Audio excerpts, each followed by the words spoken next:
Hei suomen kielen opiskelijat! Haluatko oppia lisää palkkaan liittyviä sanoja? Palkka on rahallinen korvaus, jonka työntekijä saa työstään. Palkalle on monta sanaa. Tulot, ansiot, ansiotulot. Arkikielessä käytetään myös sanaa tienesti ja puhekielessä voi joskus kuulla sanan liksa. Hannan palkka on noin 2500 euroa kuussa. Hannan palkka on noin 2500 euroa kuussa. Hän saa palkkaa noin 2500 euroa kuussa. Hän saa palkkaa noin 2500 euroa kuussa. Monet perheet elävät pienillä tuloilla. Monet perheet elävät pienillä tuloilla. Ansiotuloa ovat esimerkiksi palkkatulo, eläketulo sekä työttömyyspäiväraha. Ansiotuloa ovat esimerkiksi palkkatulo, eläketulo sekä työttömyyspäiväraha. Bruttopalkka on palkka ennen veroja ja vähennyksiä.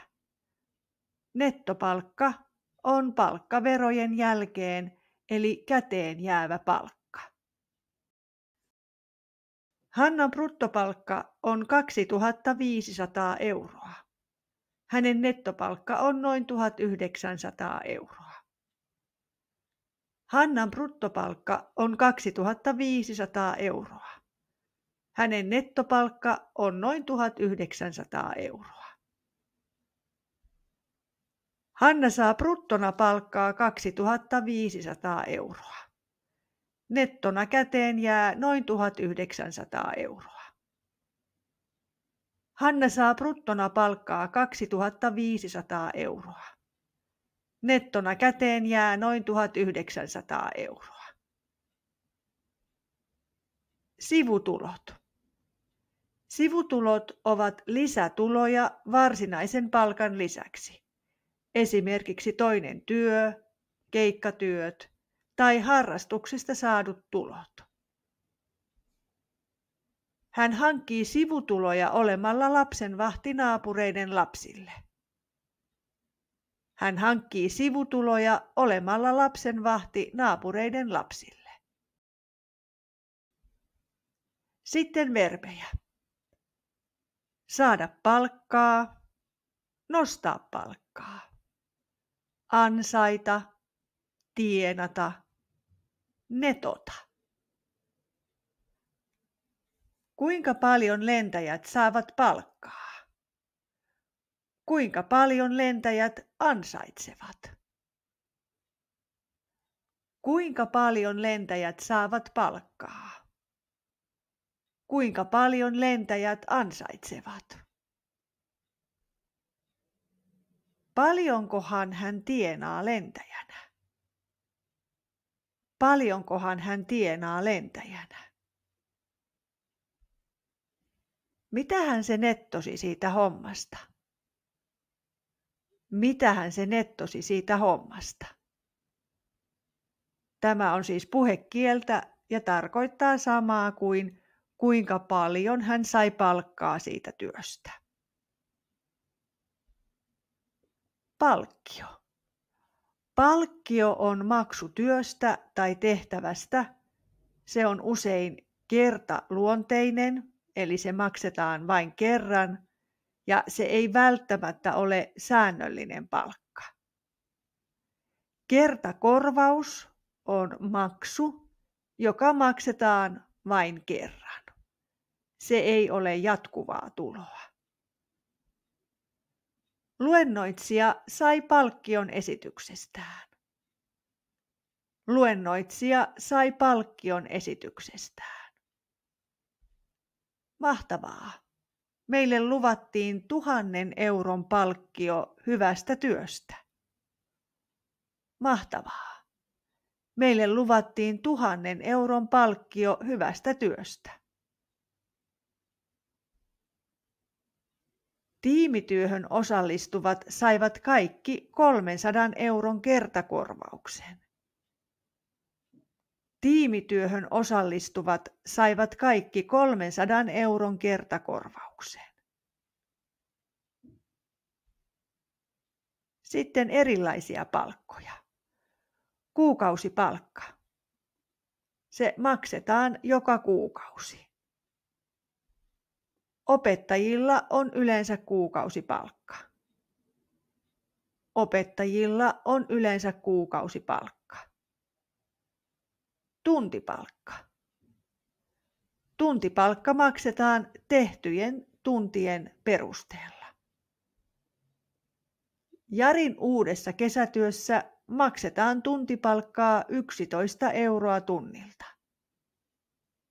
Jarin uudessa kesätyössä maksetaan tuntipalkkaa 11 euroa tunnilta. Urakkapalkka. Urakkapalkka maksetaan tehdyn työn määrän mukaan. Hän oli tyytyväinen urakkapalkan ehtoihin työsopimuksessa. Hän oli tyytyväinen urakkapalkan ehtoihin työsopimuksessa. Provisiopalkka. Provisiopalkka riippuu myynnistä tai työn tuloksista. Myyjä saa myös provisiopalkkaa myynnin mukaan. Myyjä saa myös provisiopalkkaa myynnin mukaan. Minimipalkka.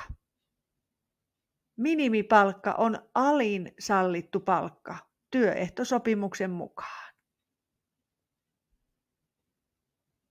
Minimipalkka perustuu alan työehtosopimukseen, TES, eli TESiin, joka määrittää alan vähimmäispalkan. TES-palkka on työehtosopimuksen määrittelemä vähimmäispalkka. Työnantajan täytyy maksaa vähintään TES-palkka. Palkkapäivä. Palkkapäivä on se päivä, jolloin palkka maksetaan työntekijälle. Mikä teidän palkkapäivä on? Meillä se on kuun 15. päivä. Mikä teidän palkkapäivä on? Meillä se on kuun 15. päivä. Palkkakuitti on dokumentti, jossa näkyy palkan erittely. Bruttopalkka, vähennykset ja nettopalkka. Sain palkkakuitin verkkopankkiin. Sain palkkakuitin verkkopankkiin. Palkansaaja on henkilö, joka saa palkkaa tekemästään työstä. Palkansaaja maksaa veroja tuloistaan. Palkansaaja maksaa veroja tuloistaan. Palkanmaksaja. Palkanmaksaja on henkilö tai taho, joka maksaa palkan. Ja yleensähän tämä taho on työnantaja. Palkanmaksajan täytyy maksaa palkka ajallaan. Palkanmaksajan täytyy maksaa palkka ajallaan.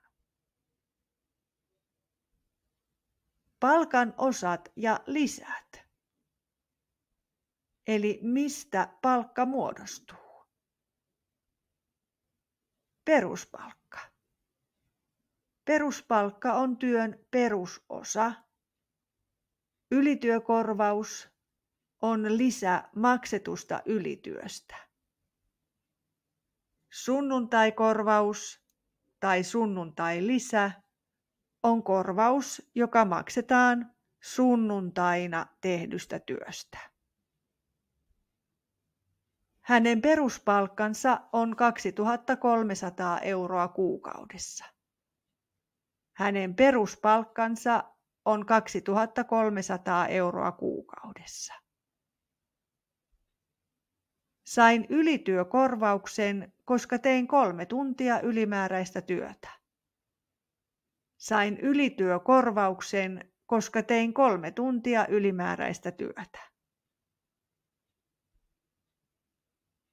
Ravintolatyöntekijät saavat sunnuntaikorvauksen, jos he tekevät töitä pyhänä. Ravintolatyöntekijät saavat sunnuntaikorvauksen, jos he tekevät töitä pyhänä. Iltalisä. Iltalisä on rahallinen korvaus iltavuorosta. Yölisä tai yötyölisä on maksettu lisä yötyöstä. Sain iltalisän, koska työvuoro jatkui kello 18 jälkeen.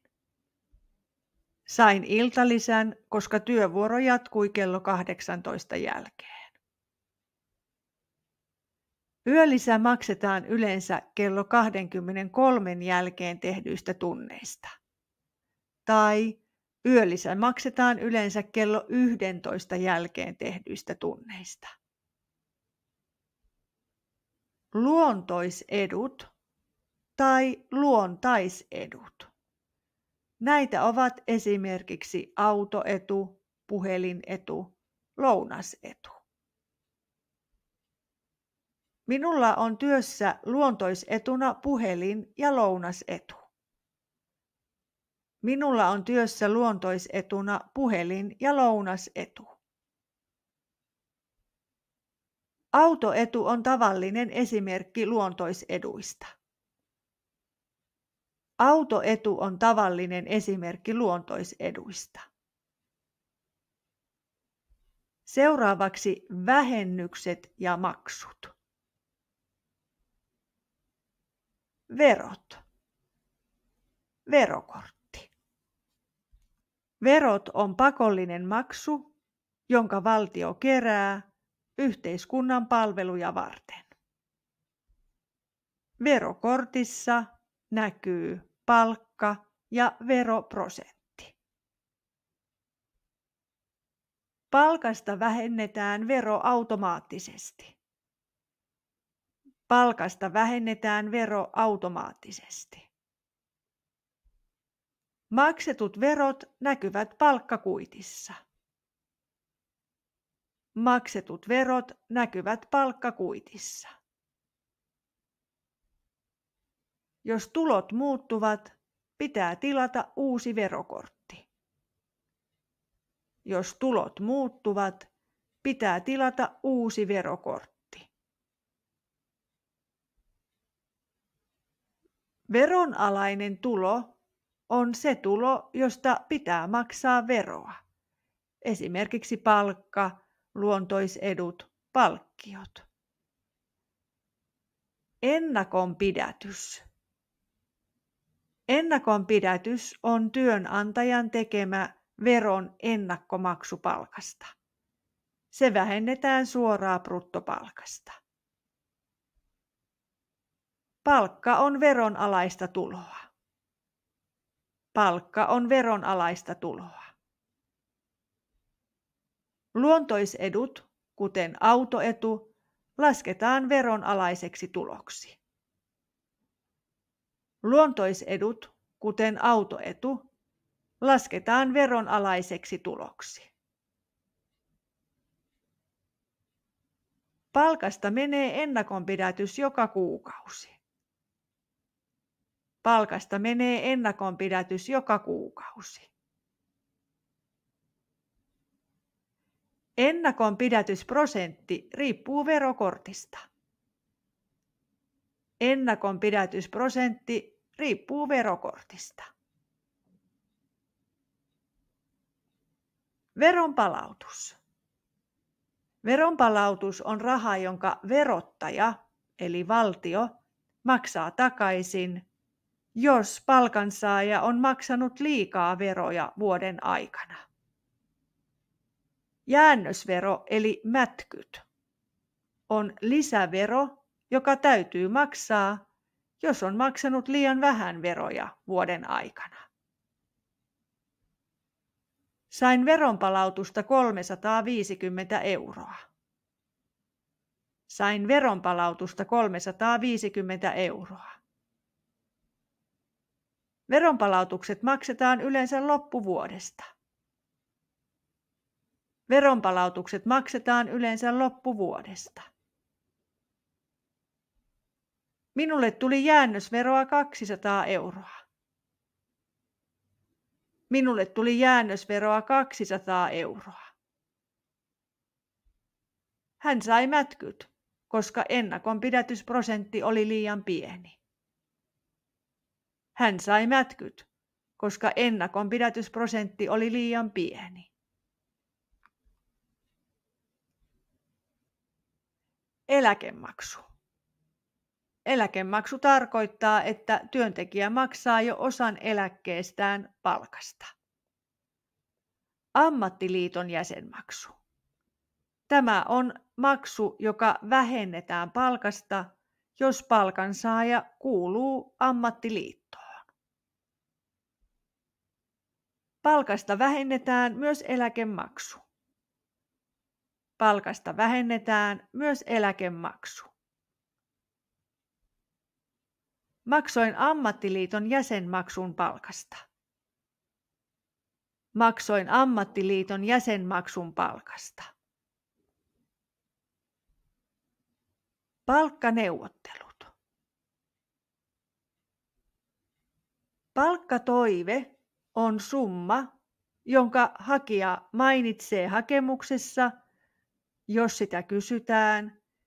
Palkkatoivetta saatetaan kysyä myös työpaikkahaastattelussa. Palkkataso on yleinen palkka alalla, eli se tavallinen palkka, jota alalla maksetaan. Palkankorotus on oikein mukava tilanne, jossa työntekijän palkka nousee esimerkiksi kokemuksen, työn vaativuuden tai neuvottelun seurauksena. Työhakemuksessa kysytään usein hakijan palkkatoive. Työhakemuksessa kysytään usein hakijan palkkatoive.